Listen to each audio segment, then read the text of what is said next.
But if we overcome the abyss, then transformation is finalized. You become the knight who slayed the dragon. You become the gamer who completed or conquered the final boss. Or you become a man or woman of God who lives in the fullness of who God has called you to be. And we can see this heroic journey very clearly in Moses' call to adventure. As mentioned earlier, Moses was born in a period of crisis, right? And so Moses' family gathered and said, hey, listen, we got to do something about this baby, right? So I got an idea. Let's build a baby raft, and we'll put our little baby in this raft and push him down the river and let Jesus take the wheel. Like, let's just see what happens, right? And if you know the story, you know that the baby was rescued by Pharaoh's daughter. And Moses was raised as royalty. And he grew up, right, with privilege and prestige. And yet he did not forget his Hebrew origin. And so later, around when he's 40 years old, he sees an Egyptian soldier abusing a Hebrew slave, and he intercedes with violence, right? He kills the Egyptian soldier. Remember? Yep. Oh, thank you. Awesome, right? And then, right, this is great. Like, this is like children's story 101, right? And then the next day, Moses sees two Hebrew slaves bickering with each other. And so he interjects to create peace. But then one of the Hebrew slaves says, what are you going to do?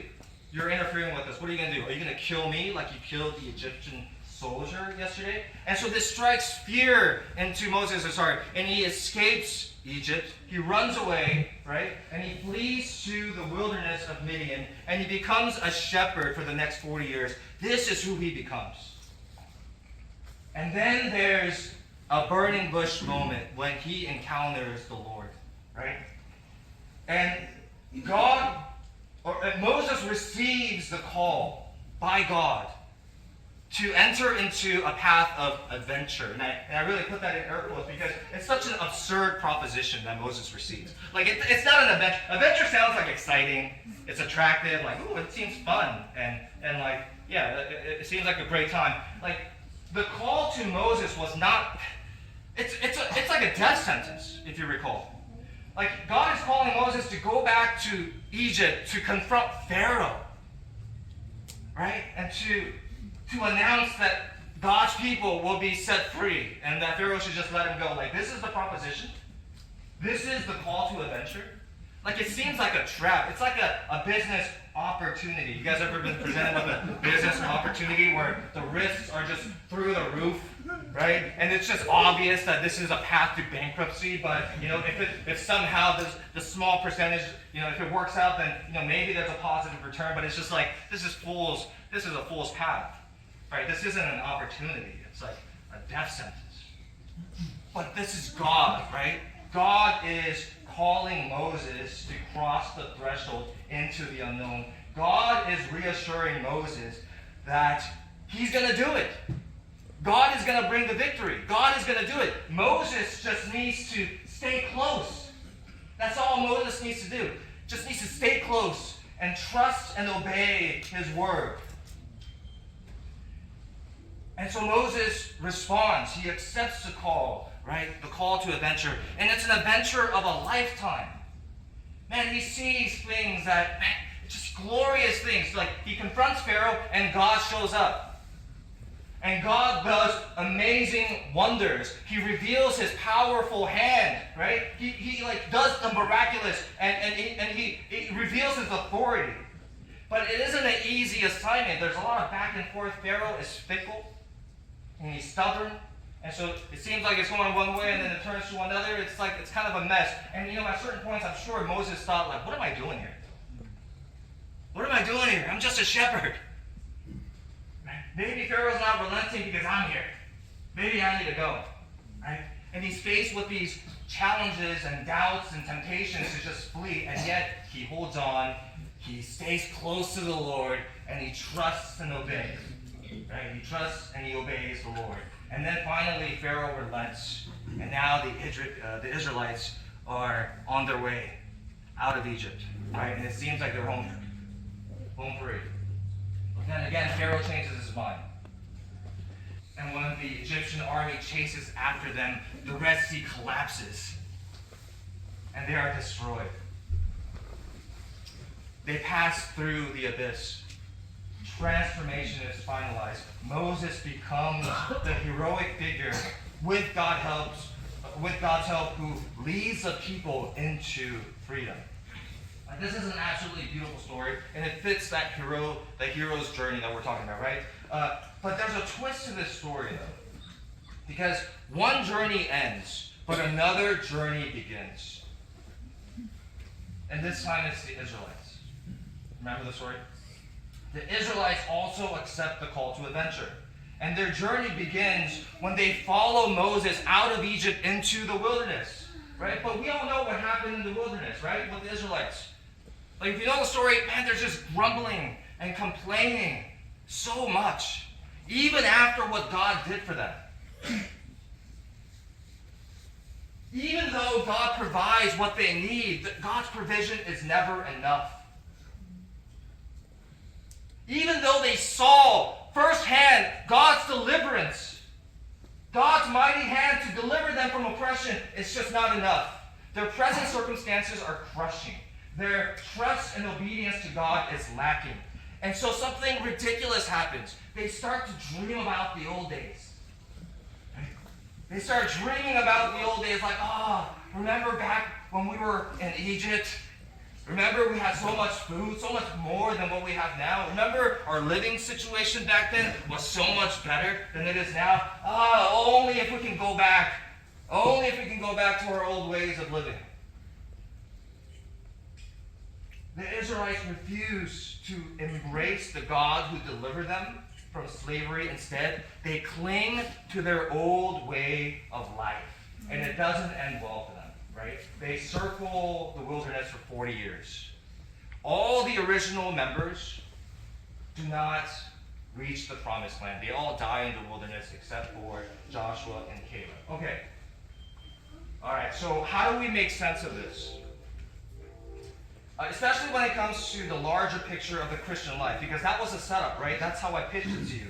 How do we make sense of this in terms of the Christian life, and how we could potentially become the kind of person we could only dream of? All right, so I'm reading this book called Practicing the Way by John Mark Comer, and it's very, very helpful. I highly recommend it. I'm going to read a long quote. It should be on the screen, but obviously technical difficulties, right? But here's a quote that John Mark Comer says. He writes, "You are right now, and really from the time you were born, right, being formed by a complex web of ideas, cultural narratives, recurring thoughts, habits, daily rhythms, spending patterns, relationships, family ties, activities, environments, and much more." And he says all this to point out that the question isn't, are you being formed? It's who or what are you being formed into, right? In other words, you and I are a product of worldly formation. Whether we like it or not, whether we're conscious of it or not, we have been formed to pursue and treasure pleasures, standards, and values of this world. Right? And when I say the world, I'm talking about like this inherent brokenness. Right? A world where people are objectified as commodity.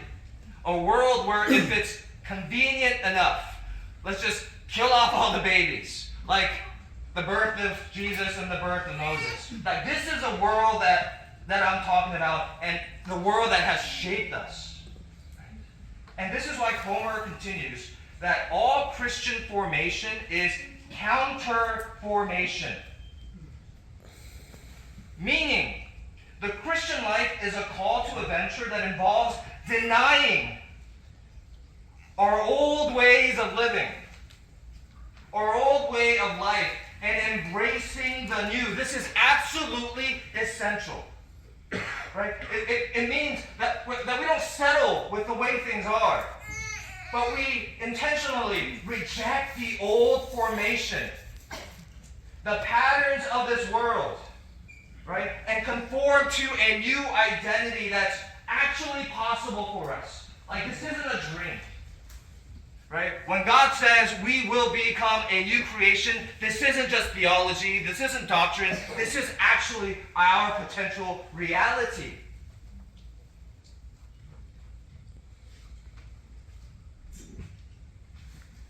I lost my place.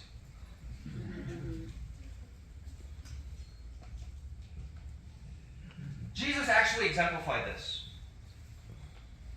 If you recall, immediately after Jesus is baptized, he is led into the wilderness, remember, to be tempted by the devil. And each temptation is a trademark for the old ways of life, the traps of this world. Immediate gratification, desperation for personal significance, hunger for money and power. And when Jesus is tempted, he denies these worldly formations, and this is so important, and he embraces the Father in worship. Jesus, are you hungry? You've been fasting for a long time. Are you hungry? Just turn this stone into bread and satisfy yourself right now. Right? And Jesus denies this temptation for immediate gratification and says, no. Man shall not live on bread alone, but by every word that proceeds from the mouth of God. Jesus, are you special? Do you want to be special? Jump off from the top of the temple. Surely, because you're so special, the angels will rescue you. Right? And Jesus denies this temptation for personal significance and says, no. I'm not putting my God to the test. In other words, I know who he is, and I know who I am. There is no questioning that here. And then finally, the devil tempts him, right? All right, let's just get straight to the point. Jesus, do you want power? Do you want to rule? Look, I present you with the world. All of this could be yours. All you have to do is bow down, right? And Jesus says, no. I deny this temptation for money and power and all that it entails. Instead, I will worship God and serve him only. Friends, what this means is that the Christian life isn't just automatic. It's not just going to instantaneously happen. The Christian life isn't autopilot. We need to be intentional about dying to our old ways and embracing the new. Here's another quote from Comer. I'm fanboying Comer today. You guys should really read the book if you can. Formation will happen to you, Comer writes, with zero conscious decision on your part, but formation into a person of love in Christ will not. That you must choose and keep choosing day after day. It will require intentionality. Why? Because, he writes, there are no accidental saints. Christian life requires intentionality. It requires recognition of the need to change within us. Right? But to be fair, self-awareness isn't easy, right?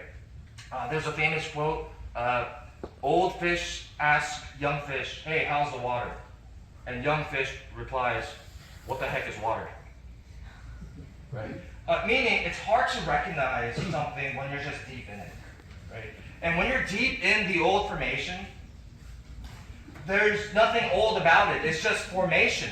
It is what it is, right? But as Christians, and I'm sure you can relate to this, right? But as Christians, we begin to sense this tension within us, this tension between our old way of living and this hunger for the new.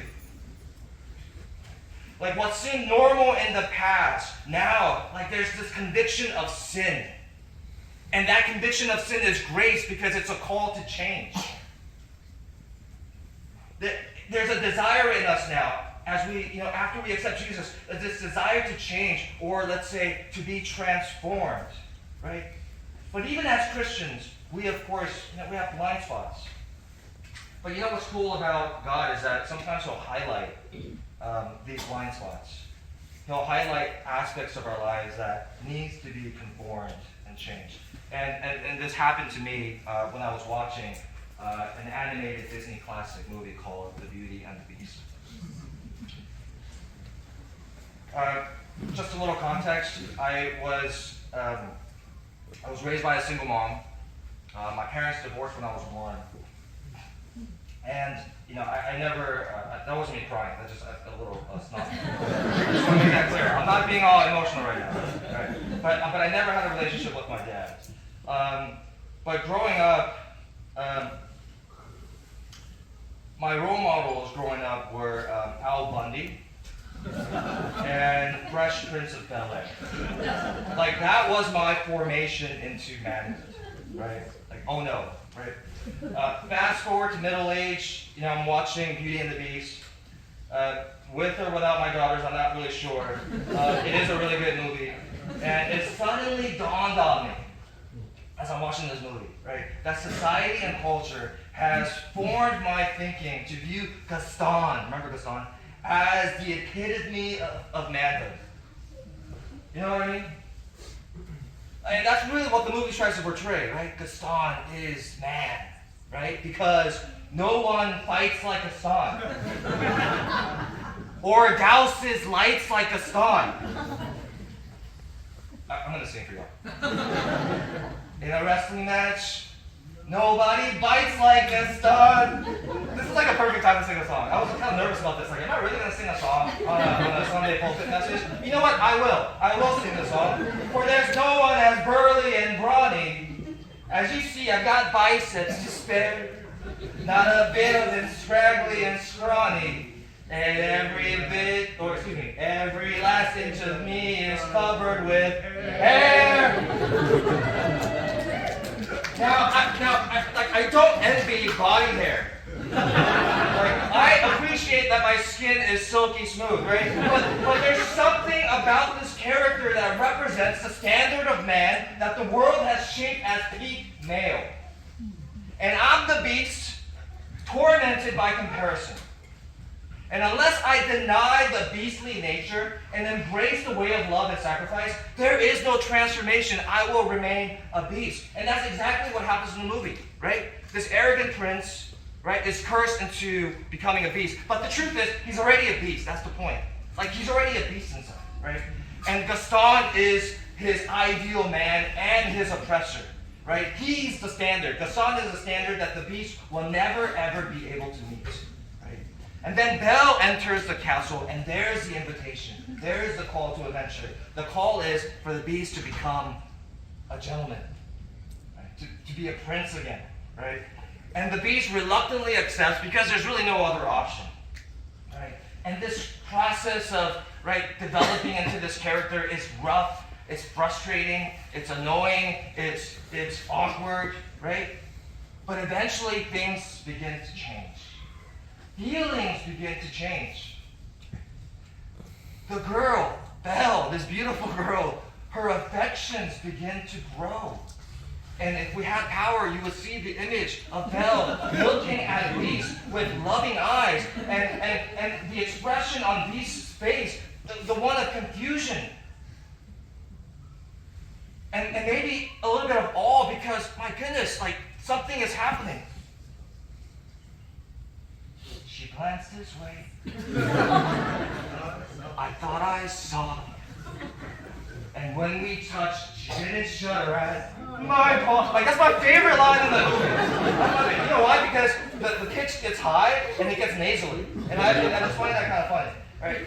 Like, things begin to change and like there's progress happening. But then the abyss, right? Because Belle's dad's in trouble, remember? Belle's dad's in trouble. And Belle's like, oh my goodness, that's my dad. Oh, what do I do?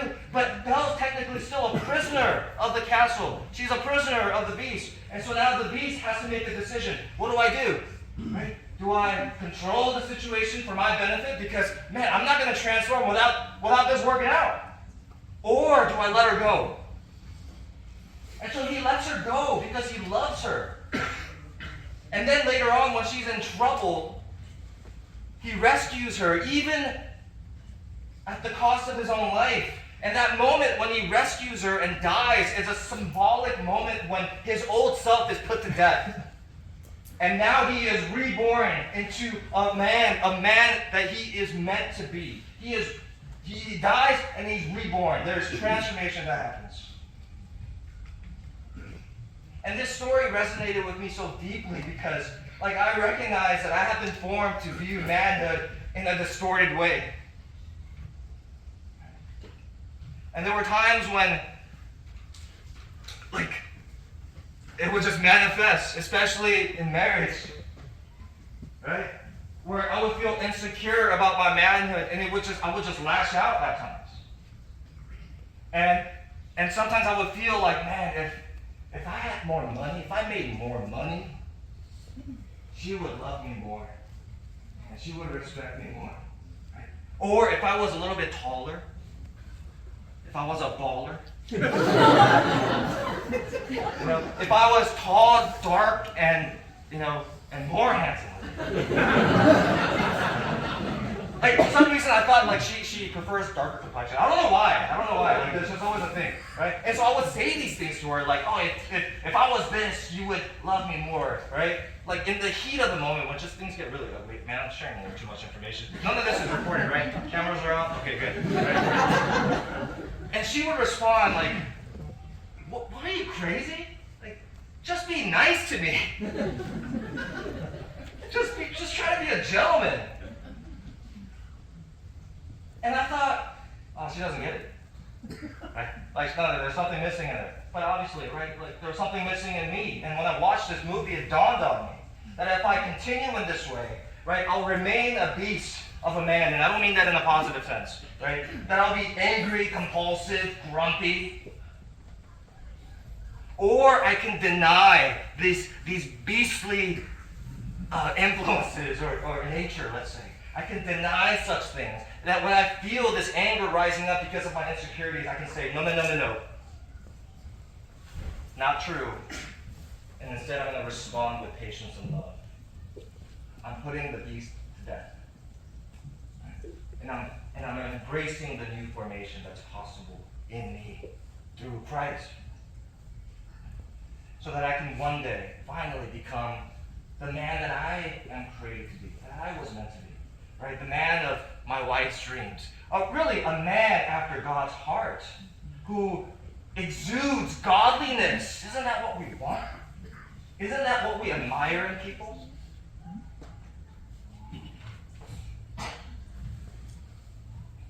This is just one journey God is taking me through, but I know that there's more, right? There's more of me that God wants to reform. And it's the same with us all, really. Like, God is calling all of us to a path of adventure, to become a kind of person you could only dream of. Where you're flourishing in godliness.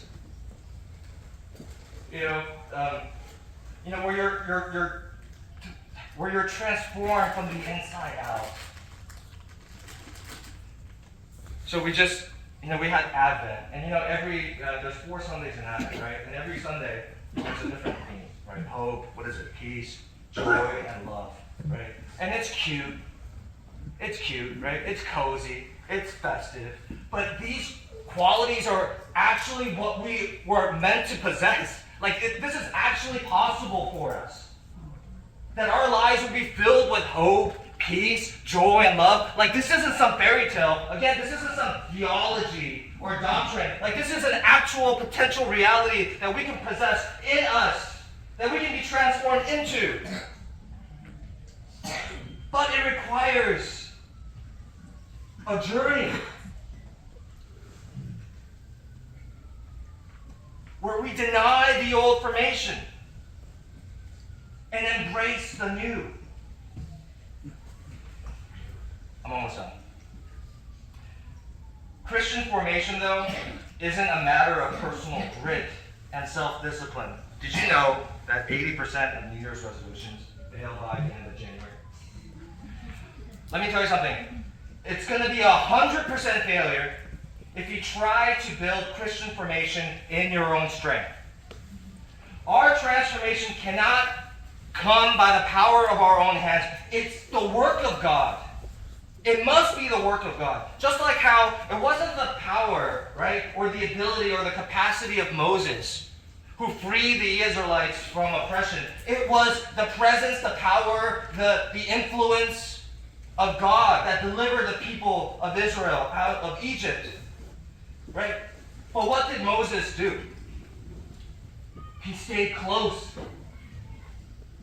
He stayed close. Even when things got rough and there were questions in his mind whether he belonged.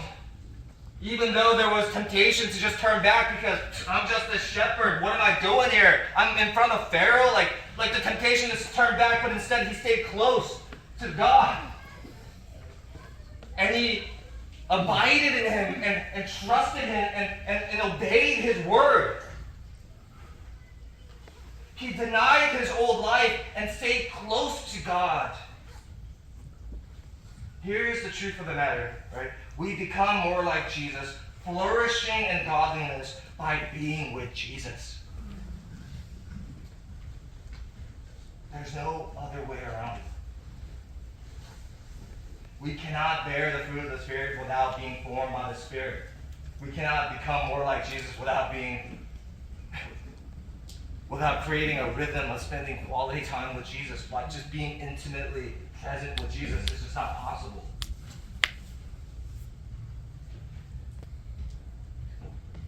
But if we accept this call to adventure, to deny the old patterns and enter the unknown, right?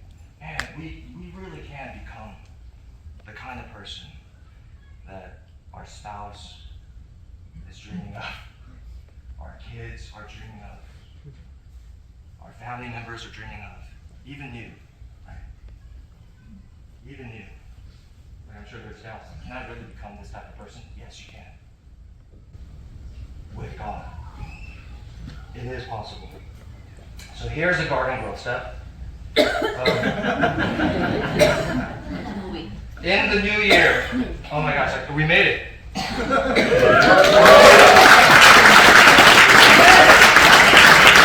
Oh my goodness, we did it!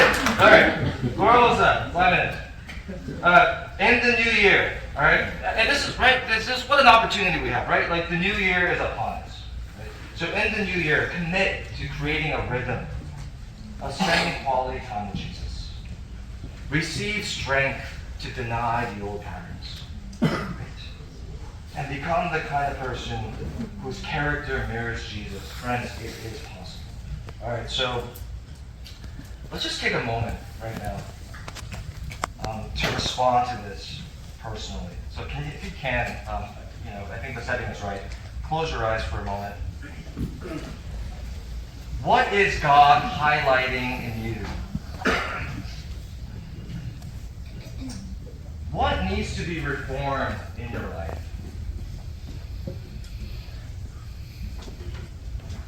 What's something God is calling you to deny, right? That you've been sort of dragging your feet about?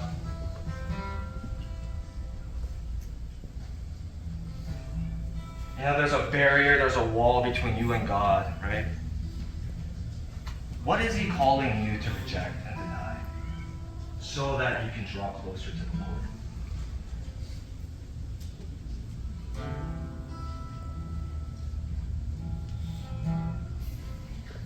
How is God inviting you to meet with Him daily?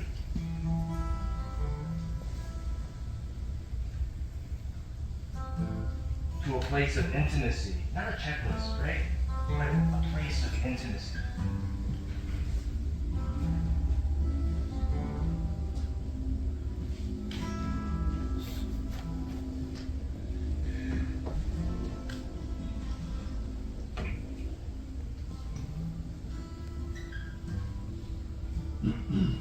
Let's all rise together as we partake in communion.